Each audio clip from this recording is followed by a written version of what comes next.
Target YCP మళ్లీ cycle తొక్కిన మంత్రి రోడ్డు ఊడ్చిన ఎమ్మెల్యే ఇలాంటి టాప్ 10 ఏపీ వార్తలను ఇప్పుడు చూద్దాం. రాయలసీమను రత్నాల సీమగా మార్చడమే తమ ఎజెండా అన్నారు మంత్రి లోకేష్. కడప జిల్లా టీ కోడూరు దగ్గర సోలార్ ప్లాంట్ల ప్రారంభోత్సవంలో మంత్రులు సవిత, గొట్టుపాటి రవికుమార్ తో కలిసి లోకేష్ పాల్గొన్నారు. ఈ సందర్భంగా ఆయన మాట్లాడుతూ విద్యుత్ ఛార్జీలు తగ్గించే దిశగా ప్రభుత్వం కృషి చేస్తుందన్నారు. మాజీ సీఎం జగన్ పై తీవ్ర విమర్శలు చేశారు మంత్రి అచ్చెన్నాయుడు. గత 5 ఏళ్లు రాష్ట్రాన్ని భ్రష్టు పట్టించారని విమర్శించారు.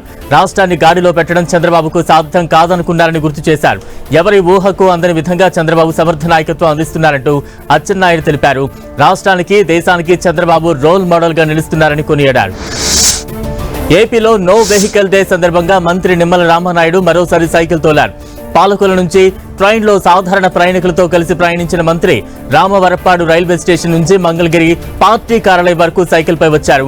ఇంధన పొదుపులో భాగంగా ప్రజలు సొంత వాహనాలు వినియోగం తగ్గించాలని సూచించారు. జగన్ తన కుటుంబాన్ని గొప్పదిగా చెప్పుకోవడం హాస్యాస్పదమన్నారు టీడీపీ సీనియర్ నేత యనమల రామకృష్ణ. జగన్ తాత రాజారెడ్డి కడప జిల్లాలో ఫ్యాక్షన్ రాజకీయాలకు నాంది పలికారని ఆరోపించారు. శత్రువుల తోటలు తగలబెట్టి వ్యాపారాలను నాశనం చేసిన చరిత్ర రాజారెడ్డిదని విమర్శించారు.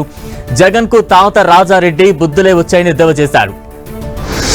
బాపట్ల ఎమ్మెల్యే నరేంద్ర వర్మరాజు కార్మికుడిగా మారిపోయారు. ఆపరేషన్ క్లీన్ స్వీప్ లో భాగంగా కార్మికులతో కలిసి నగరంలో రోడ్లు ఊడ్చారు. కూటమి ప్రభుత్వం ప్రతిష్టాత్మకంగా చేపట్టిన ఆపరేషన్ క్లీన్ స్వీప్ ను విజయవంతం చేయాలన్నారు. ఈ కార్యక్రమంలో ప్రతి ఒక్కరూ భాగస్వామ్యం కావాలని ఎమ్మెల్యే పిలుపునిచ్చారు. ఏలూరు జిల్లా తాడేపల్లిగూడెంలోని రిలయన్స్ మార్ట్ లో ఫుడ్ సేఫ్టీ, మున్సిపల్ అధికారుల తనిఖీలు నిర్వహించారు. వినియోగదారుడిచ్చిన ఫిర్యాదుతో అధికారులు ఆకస్మిక తనిఖీలు జరుపుతున్నారు.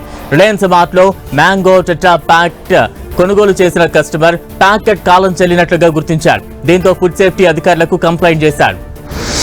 విజయవాడ ఇంద్రకీలాద్రిపై శ్రీ సుబ్రహ్మణ్యేశ్వర స్వామి కళ్యాణోత్సవం వైభవంగా జరుగుతోంది. శుద్ధ షష్ఠి సందర్భంగా వల్లి దేవసేన సమేత సుబ్రహ్మణ్యేశ్వర స్వామి కళ్యాణం ఘనంగా నిర్వహించారు. మహామండపం 7వ అంతస్తులో వేద మంత్రోచ్చరణల మధ్య శాస్త్రోక్తంగా కళ్యాణం జరిగింది. ఈ వేడుకలో భక్తులు పెద్ద సంఖ్యలో పాల్గొని స్వామివారులకు మొక్కులు చెల్లించుకున్నారు. తిరుమల శ్రీవారి దర్శనానికి భక్తులు పోటెత్తున్నారు. వేసవి సెలవులు కావడంతో రద్దీ రోజురోజుకు పెరుగుతోంది. తిరుమలగిరికి పోటెత్తిన భక్తులతో సేవా సదన్ వరకు సర్వదర్శనం క్యూ లైన్లు కిక్కిరిసిపోతున్నాయి. టోకెన్లు లేని భక్తులు సర్వదర్శనానికి 18 నుంచి 24 గంటల సమయం పడుతోంది. ఏపీలో ఎండలు మండిపోతున్నాయి. దాదాపు అన్ని జిల్లాల్లో 42 డిగ్రీలకు పైగా ఉష్ణోగ్రతలు నమోదవుతున్నాయి. విపరీతమైన ఎండ ఉక్కపోతతో ప్రజలు ఉక్కిరిబిక్కిరవుతున్నారు. ఉదయం 9 గంటల నుంచి ఎండ ప్రభావం తీవ్రంగా చూపుతోంది. 11 నుంచి 4 గంటల వరకు బయటకు వెళ్లాలంటేనే ప్రజలు జంకుతున్నారు. అనంతపురం జిల్లా తాడిపత్రి పట్టణంలో ఒక్కసారిగా వాతావరణం మారిపోయింది. ఉరుములు, మెరుపులు, ఈదురుగాలులతో కూడిన భారీ వర్షం అర్ధరాత్రి నుంచి కురిసింది.